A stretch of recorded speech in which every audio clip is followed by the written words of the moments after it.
За 260 рішення прийнято.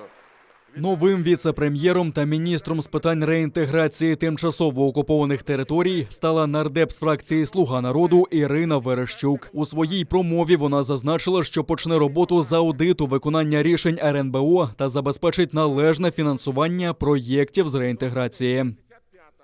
Без адекватного фінансування багато що залишається просто гарними ідеями.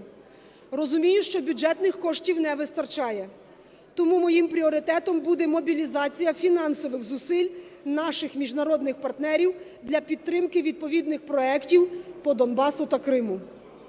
Тут ми говоримо як про створення спеціального міжнародного фонду з фінансування, так і про публічно-приватне партнерство. Особливо в інфраструктурних проєктах в районах, прилеглих до тимчасово окупованих територій. Це, до прикладу, проекти, пов'язані з інфраструктурою постачання води в Донецькій та Луганській областях.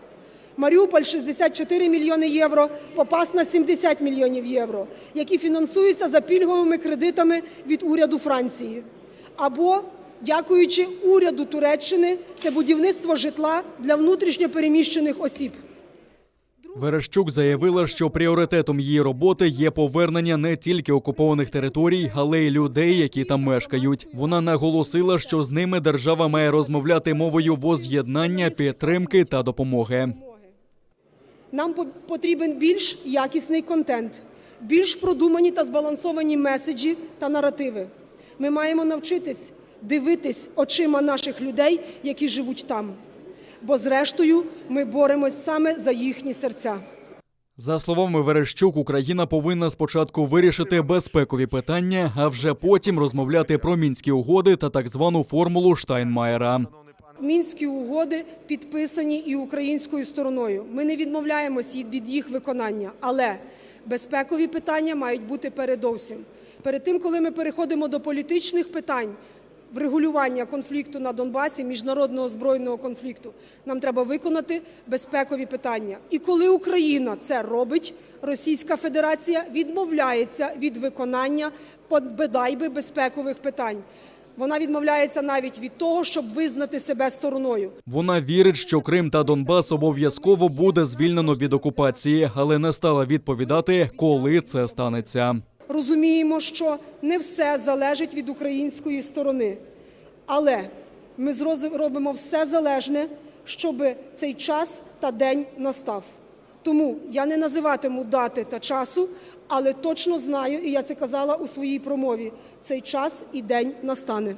Ірина Верещук пообіцяла приділити особливу увагу освіті та працевлаштуванню молоді з тимчасово окупованих територій та подякувала вже колишньому міністру з питань реінтеграції Олексію Резнікову та особливо Меджлісу кримсько-татарського народу. Я дякую пану Резнікову за продуктивну роботу на чолі міністерства. Також хочу подякувати профільному комітету на чолі з паном Дмитром Лубінцем. Окремої подяки варті наші волонтери, експерти та громадські інститути. І, звісно, особлива подяка Меджлісу кримсько-татарського народу. Чок, сак, олунис. Дякую вам велике.